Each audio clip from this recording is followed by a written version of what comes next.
mistis supranatural sebelum akhirnya dia ini mempelajari mantra-mantra Melayu dan juga mantra Thailand. Mulailah mereka mengambil darah si Agnes dan meminumnya. Sebagian darah tersebut dilakukan untuk sebuah ritual. Catherine ini bahkan berhubungan dengan adik kandungnya sendiri, adik laki-lakinya sendiri. Singapura memang terkenal dengan salah satu negara teraman di dunia. Tetapi di balik kata aman, ternyata ada sebuah kasus yang terjadi di Singapura yang sangat-sangat mengerikan. Pada tanggal 25 Januari 1981, pukul 2:20 dini hari, ceritanya ada seorang pria yang baru saja pulang dari nonton bioskop. Pria ini pandangannya teralihkan setelah melihat ada sebuah tas vinil berwarna coklat yang tergeletak di samping tangga apartemen di sebuah daerah Toa Payoh. Pria ini penasaran nih, ingin melihat isi tas tersebut. Setelah dicek, ternyata isi tas tersebut adalah sebuah mayat perempuan yang berusia 9 tahun bernama Agnes. Agnes ini terakhir terlihat oleh saudara perempuannya bernama Pauline dan juga teman gerejanya pada pukul 4 sore sebelum Agnes ini diajak oleh seorang wanita asing dan pergi bersamanya. Dari hasil penyidikan polisi, Agnes ini diserang secara seksual dan juga kematiannya ini diakibatkan oleh ada sesuatu yang menutupi hidung dan juga mulutnya sehingga Agnes ini tidak dapat bernapas. Cuman dari hasil TKP ini polisi hanya mendapatkan sedikit petunjuk hingga misteri kematian Agnes ini masih belum terpecahkan. 2 minggu kemudian pada tanggal 7 Februari 1981 ada lagi nih mayat seorang bocah berumur 10 tahun bernama Ghazali Marzuki yang ditemukan di depan pagar tanaman di sebuah apartemen di lokasi yang sama. Dari hasil penyidikan polisi terhadap mayat si Marzuki ini, ditemukan ada 3 luka bekas bakar pada punggungnya, ada luka tusukan pada lengannya, dan kondisi mayat pada saat itu seperti ditenggelamkan. Ghazali ini sebenarnya liburan ke daerah Toa Payoh ini untuk mengunjungi neneknya.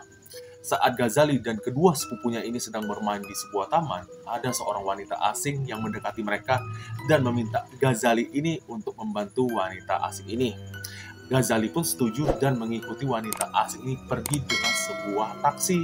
Sebelum akhirnya Ghazali ini ditemukan tidak bernyawa pada 7 Februari 1981. Salah satu saksi mata kita sebut saja Mr. A.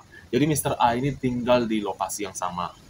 Jadi pada dini hari 7 Februari, dia ini melihat Catherine Tan yang baru saja keluar dari lift dalam posisi sedang menggendong bocah laki-laki, diikuti oleh seorang pria bernama Adrian Lim.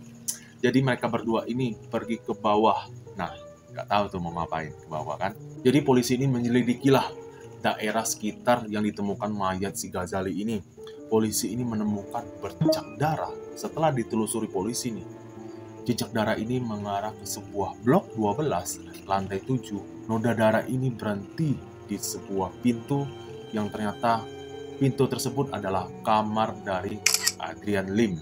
Setelah meminta izin untuk menggeledah tempat si Adrian ini menyetujui dan polisi ini disajikan ya ruangan yang sangat-sangat berantakan di mana ada sebuah altar yang berisikan patung-patung lukisan-lukisan berbagai agama. Adrian Lim ini tidak tinggal sendirian, dia tinggal bersama istri dan juga pacarnya bernama Catherine Tan dan juga Hu Ka Hong. Di dapur, polisi ini menemukan sebuah noda merah yang diakui oleh Adrian Lim itu adalah noda dari lilin merah. Setelah didesak oleh polisi, akhirnya Adrian ini mengakuilah kalau noda tersebut adalah dari darah ayam. Kebetulan juga polisi ini menemukan secari kertas yang berisikan data-data pribadi bocah yang meninggal. Adrian ini mengakuilah kalau emang betul si Ghazali Marzuki ini datang ke kediaman saya Pak. Cuman dia ini ingin berobat untuk mimisan dia karena dia ini sedang mimisan. Jadi dia ini meminta pengobatan terhadap saya. Kebetulan saya ini seorang dukun Pak. Jadi tidak salah saya mengobati pasien. Nah, secara diam-diam ternyata Adrian Lim ini mengeluarkan sedang menarik sejumput rambut dari bawah karpetnya untuk dia ini mau membuang rambut tersebut ke toilet. Untung saja polisi ini berhasil menghentikan pembuangan tersebut. Setelah hasil penyelidikan, tim forensik menyelidiki asal muasal rambut ini adalah milik si Agnes, bocah meninggal yang pertama kali. Ternyata di situ ada nih polisi yang menyeletuk Adrian Lim ini kan pernah dilaporkan atas kasus pemerkosaan, Pak. Nah, seketika itu muka Adrian Lim ini langsung berubah, cemas, dan nada bicaranya ini ditinggikan.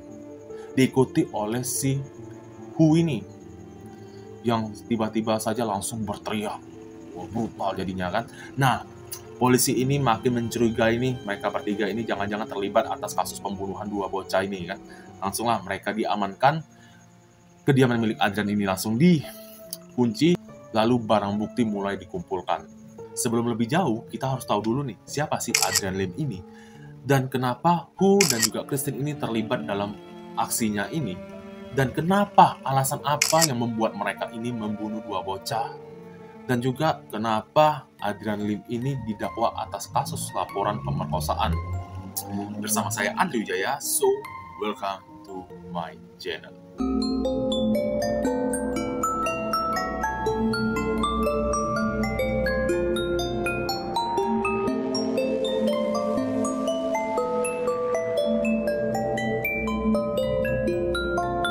Oke sob, jadi untuk penyebutan nama Catherine dalam video ini terkadang saya menyebutnya namanya Christine karena Christine dan Catherine itu kurang lebih hampir sama, jadi sekali lagi saya mohon maaf.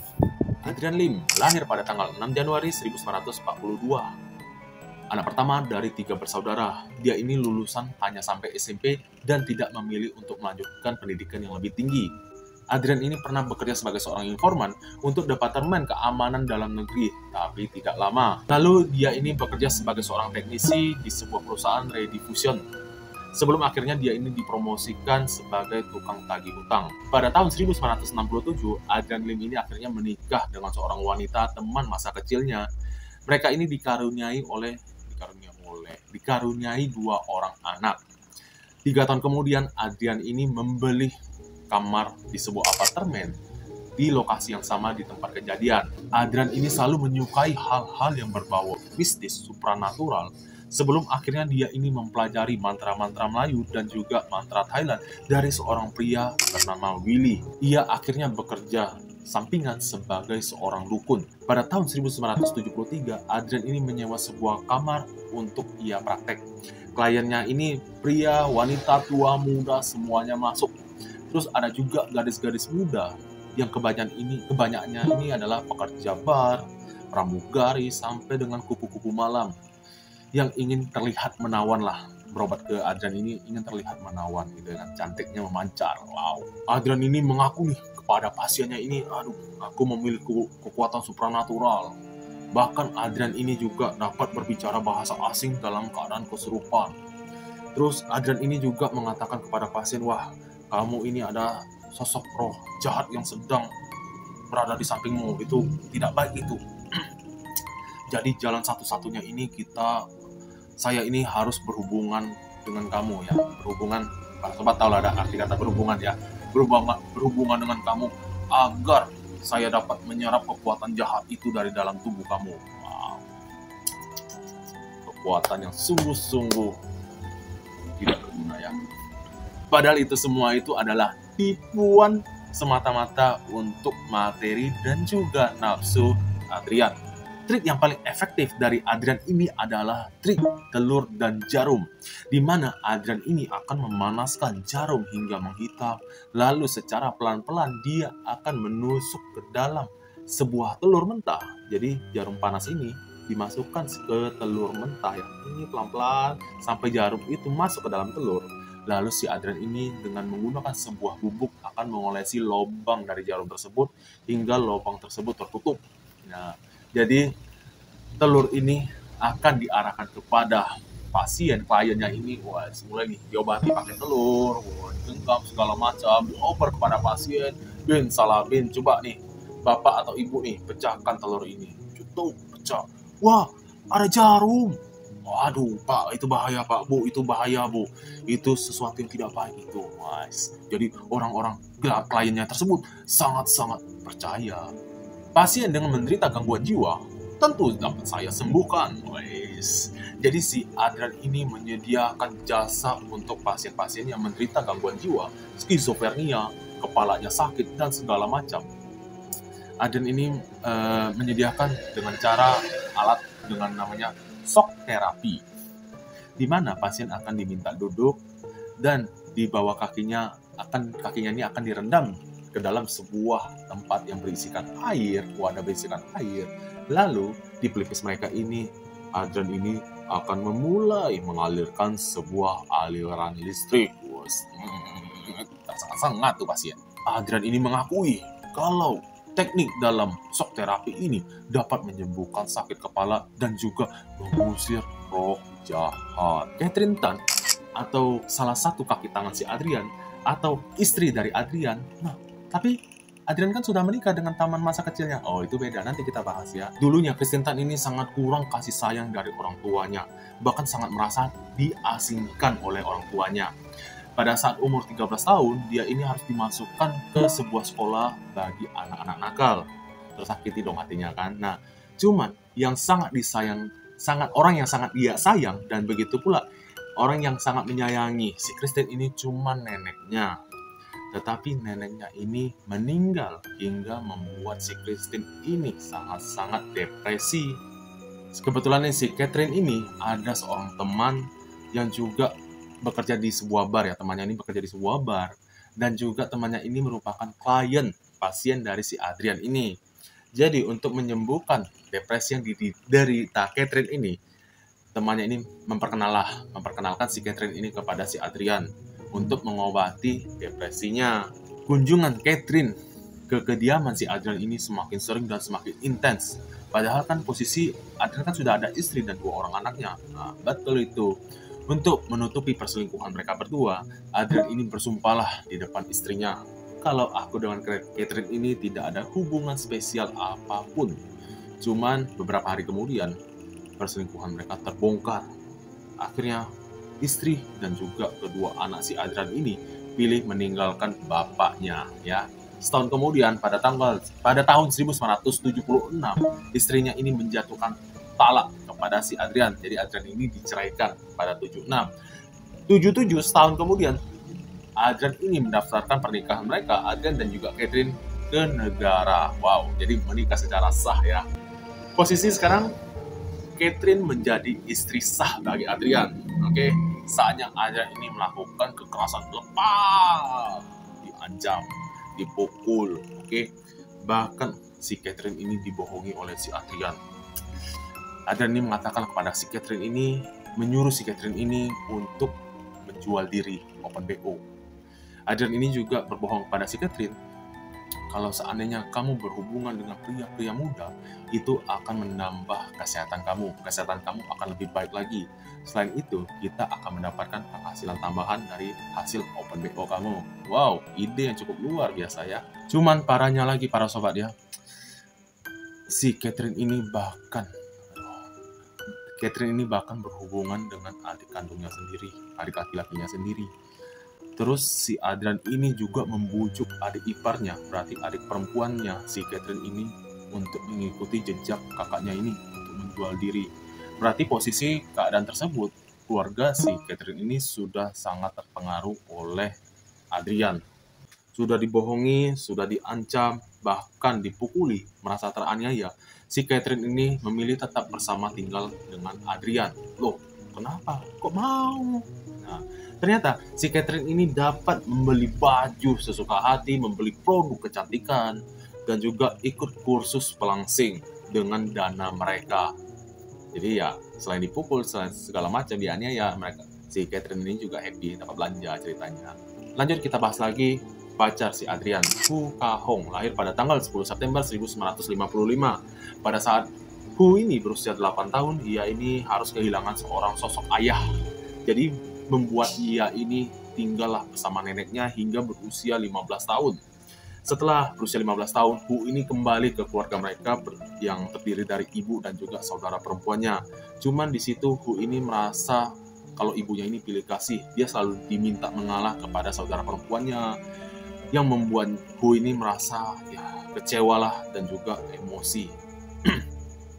Nah, pertemuan Hu dengan si Adrian ini bermula ketika ibunya si Hu ini ceritanya ini ingin membawa saudara perempuan si Hu ini untuk berobat lah. Setelah melihat trik dari telur dan juga jarum, ibunya Hu ini sangat terkesan dengan trik tersebut. Jadi dia ini beranggapan kalau emosi dari Hu yang meledak-ledak ini bisa disembuhkan oleh si Adrian. Jadi diajaklah si Hu ini ke tempat si Adrian. Hu ini melihat trik yang sama, jarum dan juga telur. Hasilnya, Hu ini sangat terpukau dengan kehebatan si Adrian ini. Setelah mengobati si Hu ini, Adrian ini mulai berpikir mau mengadakan ritual istri suci untuk Hu. Jadi Hu ini diangkat menjadi istri suci dan ya akhirnya kalian tahu lah jadinya kenapa kan. Nah, rencananya Adrian ini otomatis harus menjauhkan Hu dari keluarganya agar gampang dicuci otaknya kan. Nah, jadi si Adrian ini mengatakan kepada Hu kalau keluarga si Hu ini sangat tidak bermoral dan hobinya yang tidak baik-baik lah intinya. Nah, ternyata si Hu ini posisi ini sudah punya suami nih, ya kan, punya suami, dan si Adrian ini mengata-ngatai suaminya kalau suaminya ini hobinya selingkuh. Dia ini bakal menjual kau lah menjadi seorang kupu-kupu malam gitulah intinya, mengatakan sesuatu yang jelek-jelek lah tentang keluarga dan juga suami si Hu ini, hingga membuat Hu ini sangat membenci keluarganya. Jadi setelah itu Hu ini memilih tinggal bersama si Adrian. Posisi pada saat itu Hu ini kan sudah bersuami. Otomatis suami si Hu ini pergi ke kediaman si Adrian ini untuk mencari istrinya pada tanggal 7 Januari 1980. Nah, ketika datang, sang suami ini melihatlah kalau si Adrian ini sedang melakukan shock terapi kepada si Hu. Jadi ajak join lah suaminya kan. Nah, suaminya oke lah join. Mereka duduk bareng. Terus kaki mereka ya masuk ke dalam wadah berisi air yang mereka berdua. Terus dialiri listrik. Posisi listrik kepada sang suami ini listrik tekanan tinggi sehingga menyebabkan sang suami ini meninggal seketika. Sedangkan si Hu ini hanya pingsan. Jadi si Adrian ini meminta Hu untuk berbohong kepada polisi dengan alasan kalau suaminya ini meninggal akibat tersengat listrik setelah mencoba menyalakan kipas angin yang rusak. Walaupun sangat membenci suaminya, ternyata Hu ini merasakan kehilangan. Jadi dia ini sering sekali mendengar suara-suara suaminya, sering sekali halusinasi, hingga pada bulan Mei, Hu ini harus dibawa ke rumah sakit dan didiagnosa menderita skizofrenia. Cuman posisi Hu ini dapat sembuh dengan cepat dan keluar dari rumah sakit tersebut pada bulan Juli. Hubungan Hu dengan keluarganya ini membaik ya, baguslah kalau membaik kan.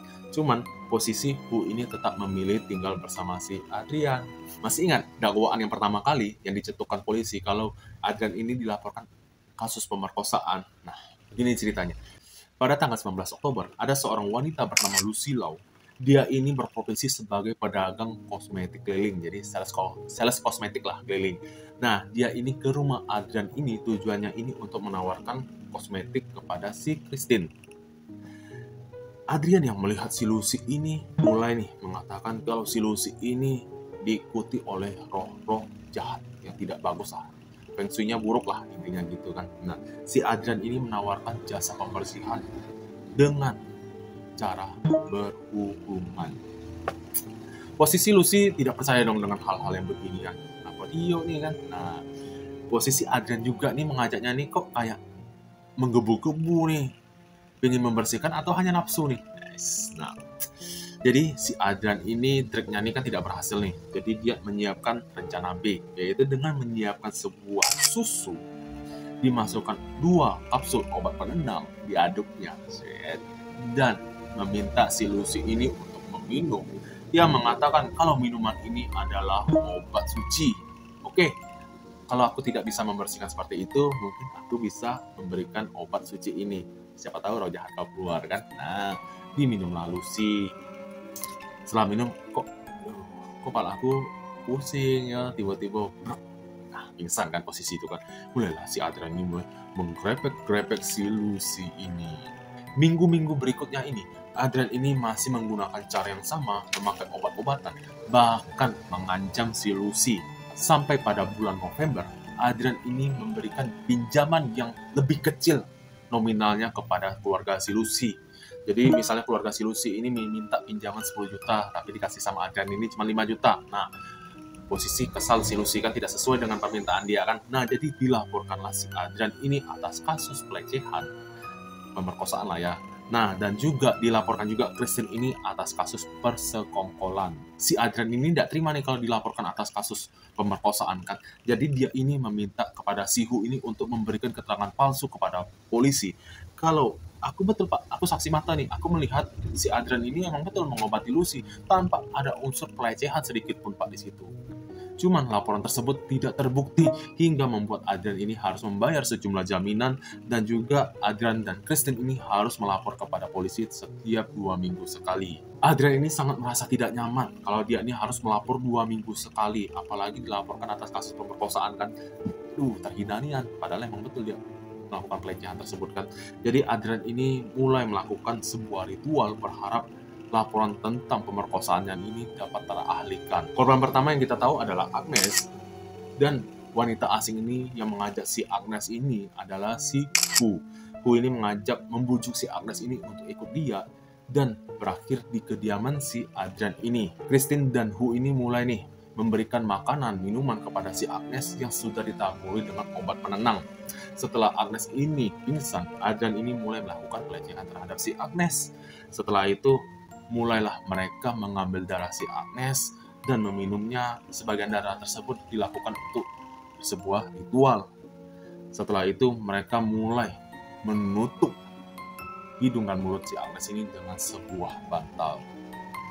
Sebelum akhirnya untuk memastikan si Agnes ini telah meninggal, si Adrian ini mulai melakukan shock terapi pada si Agnes dengan listrik tegangan tinggi untuk memastikan kalau si Agnes ini betul-betul telah meninggal.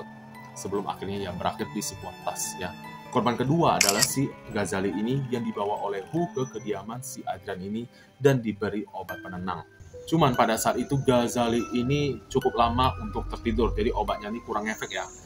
Sampai untuk berjaga-jaga Adrian ini mengikat si Ghazali. Sebelum akhirnya si Ghazali ini pelan-pelan mulai tertidur dan tiba-tiba saja memberontak.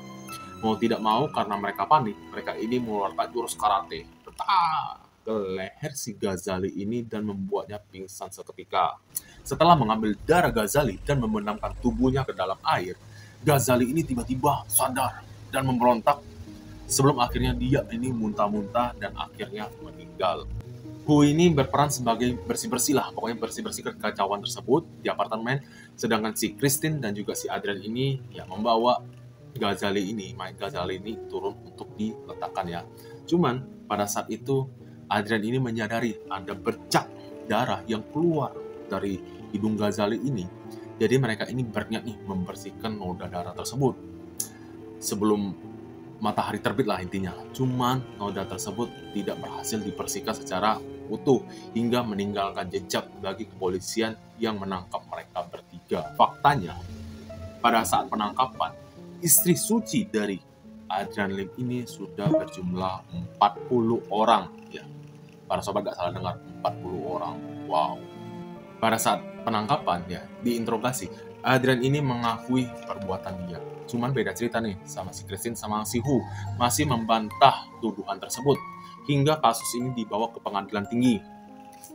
Si Christine ini menyewa pengacara terkenal untuk mendampinginya ya dari uang pribadinya sendiri, uang tabungannya sendiri.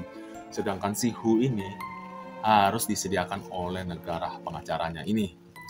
Kalau si Adrian ini juga disediakan oleh negara pengacaranya ini, cuman si Adrian ini menolak bahkan tidak mau bekerja sama si pengacara.